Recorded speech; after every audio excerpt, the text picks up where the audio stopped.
Señor, líbrame de lo que impida el fluir. Purifícame, límpiame, Señor, y líbrame de lo que impida el fluir de tu amor.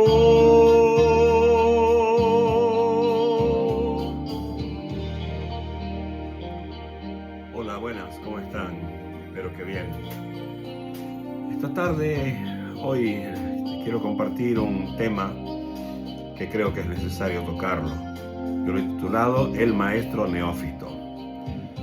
Y he querido usar esta canción porque habla de tres temas muy importantes, ¿no? en la vida que el Señor nos ha establecido para vivir. Dice, una parte dice, enséñame. La otra parte dice, dame un corazón. Y una tercera dice, purifícame. Y para mí eso es como un proceso, ¿no?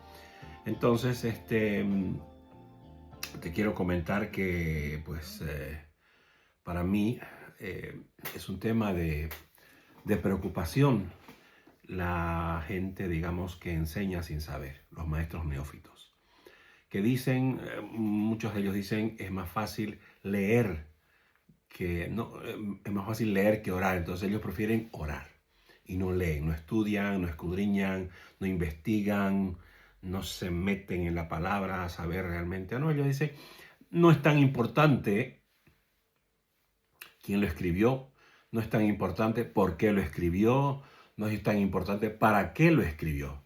Básicamente lo que están diciendo, lo importante es lo que yo quiero interpretar de esa escritura. Entonces ahí surgen muchas veces las falsas doctrinas. Pero antes de arrancar vamos a definir lo que es un neófito. Un diccionario normal dice que el término neófito proviene del griego neo, que significa nuevo, y pitón, que significa planta, refiriéndose literalmente a una planta nueva o recién plantada. Aunque no existe una clasificación científica estricta con un número definido de clases, el término se aplica generalmente a personas que son nuevas en un campo, en cualquier campo, en una práctica, en una religión, en cualquier ambiente. Yo lo divido en dos grupos. Los neófitos naturales, que somos los neófitos que no conocemos ciertas cosas. Hoy en día, por ejemplo, tú puedes ser profesional en una área, pero puedes ser neófito en otra área. Y entonces somos neófitos naturales. ¿Por qué? Porque no hemos estado expuestos a una enseñanza respecto a ciertos temas.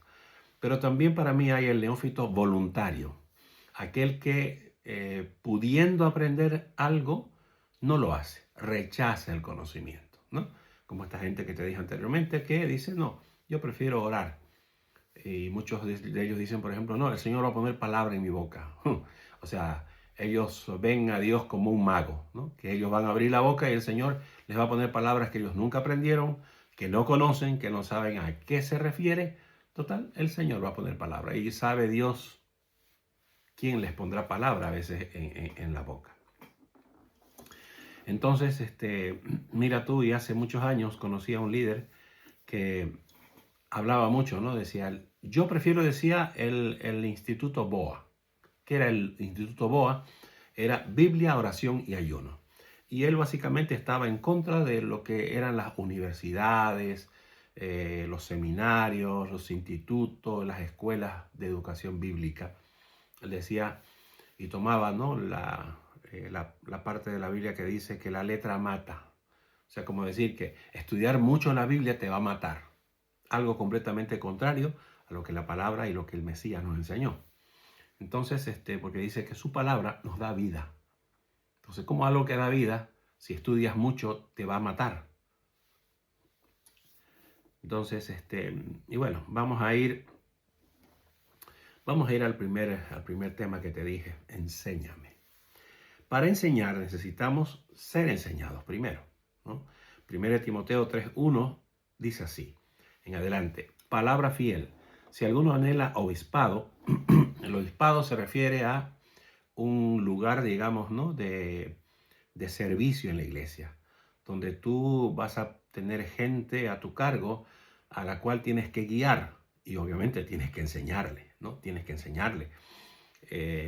Hace algún tiempo estuve en España, estuve varios años, y en España hay un dicho que es como una bandera, básicamente, y es la expresión esta, búscate la vida.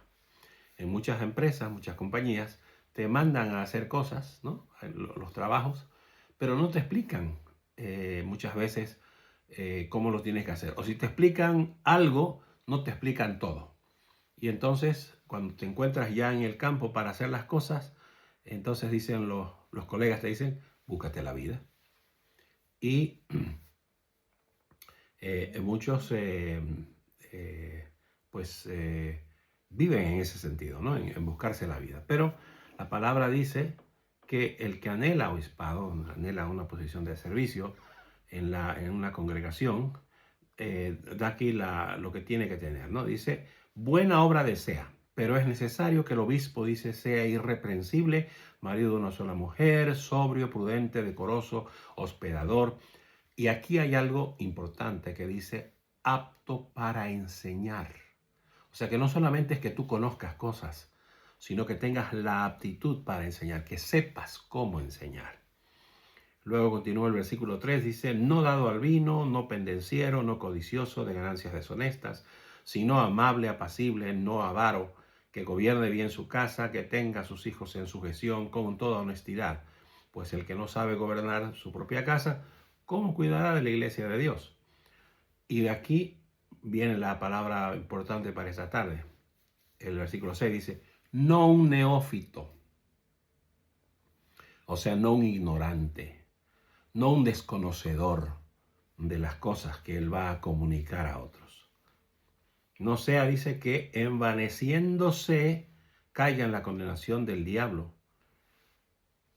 Entonces, fíjate que este pasaje es el único pasaje en la Biblia que habla del neófito, refiriéndose a una persona que anhela una posición de servicio en la iglesia.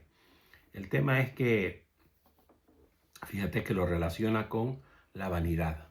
O sea, que el neófito, el ignorante que quiere enseñar algo que no sabe, va a entrar en envanecimiento, en vanidad, en su ego se le va a crecer, ¿no? Y he visto gente, por ejemplo, que empieza a enseñar cosas en grupos y claro, como no tienen conocimiento de la palabra, ¿qué es lo que hacen? Leen un versículo y dicen, porque yo pasé esto y lo otro. Y cada vez que leen un versículo, hay un testimonio de ellos en su vida. Claro, yo digo, ¿no? Yo, Enrique Castro, cuando voy a una reunión a aprender algo, quiero aprender Biblia. No me interesa, porque para mí no es más importante el testimonio de alguien, que a veces puede edificar, a veces puede enseñar, a veces te puede guiar, te puede ayudar, te puede alentar. Pero lo único que te da vida es la palabra de Dios. Entonces, cuando yo voy a escuchar en una reunión un mensaje, yo no quiero escuchar testimonios, yo quiero escuchar palabra de Dios. Y entonces, claro, el neófito piensa que lo hace bien, pero el tema es que cae en ese envanecimiento, ¿no? Empieza a hablar de él, y no del Mesías.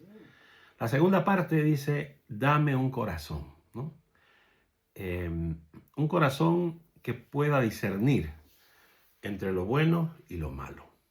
Y yo digo, también que pueda discernir entre lo bueno y lo de Dios, porque no todo lo que es bueno a veces viene de Dios. Hay muchas cosas que son buenas, pero no todas vienen de parte de Dios. Y sobre todo, que pueda discernir entre lo verdadero y lo falso. Entonces, cuando tú estudias la palabra, cuando tú la escudriñas, vas a escuchar un mensaje, te das cuenta si el predicador está predicando verdad o falsedad. Esto me hace recuerdo de los hermanos de Berea, del libro de Hechos, creo que es el capítulo 15 o 17, no recuerdo bien. Y ellos, por ejemplo, escuchaban al apóstol Pablo, fariseo de fariseos, un hombre instruido en toda la Torá, en toda la ley, en todo lo que eran los principios bíblicos, y ellos escudriñaban a ver si lo que el apóstol les estaba diciendo era verdad. Imagínate que, que venga el apóstol Pablo y que tú digas, momentito, voy a ver si lo que me estás diciendo, o sea, y hoy en día muchos, porque suben a un escenario y predican algo, no quieren que los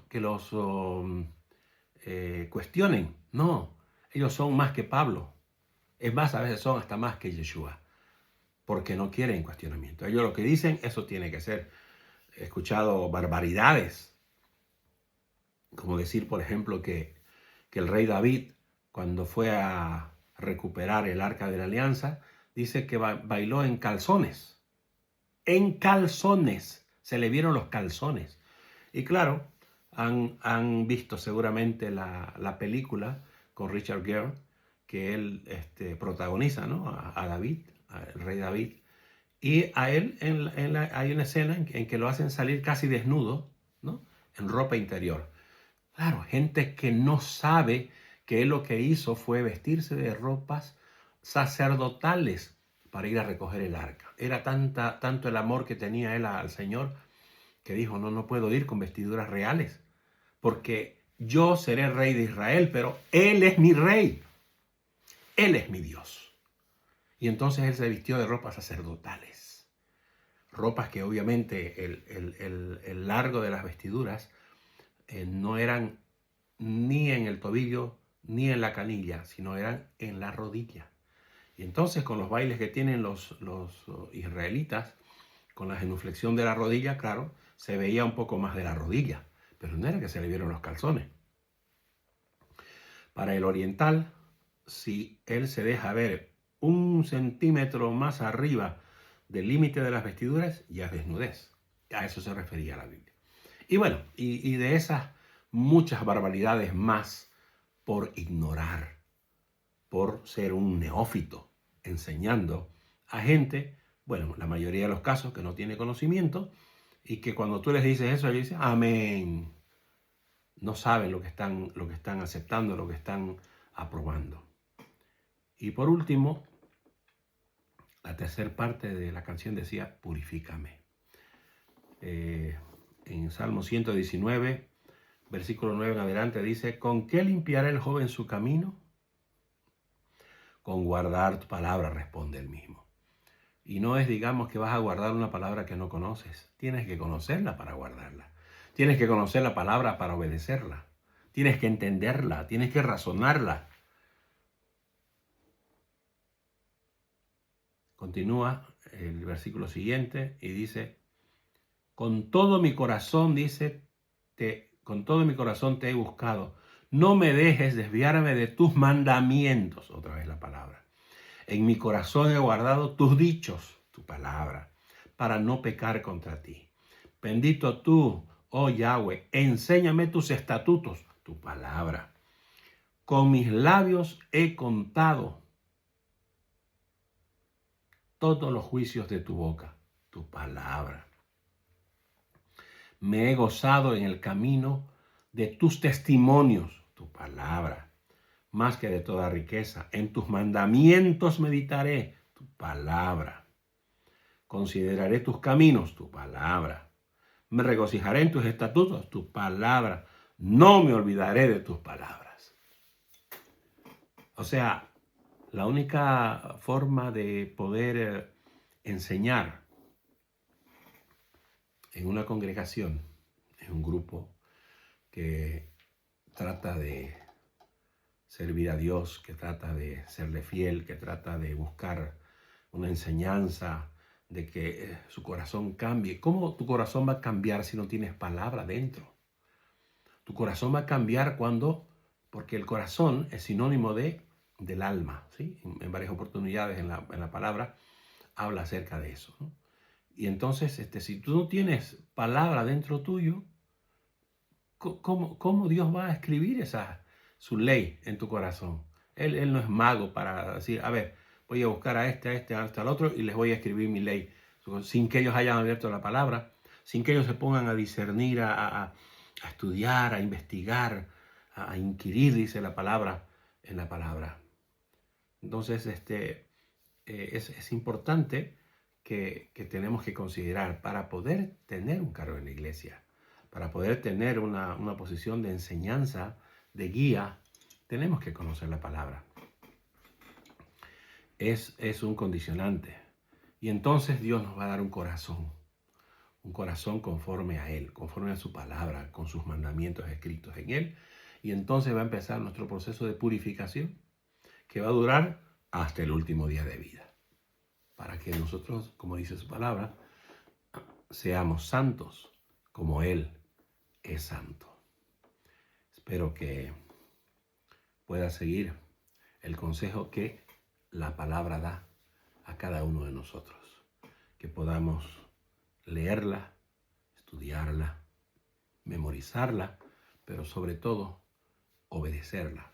Y solo entonces es que vamos a tener vida, un corazón nuevo, y entonces vamos a ser purificados y santificados en la palabra del Señor.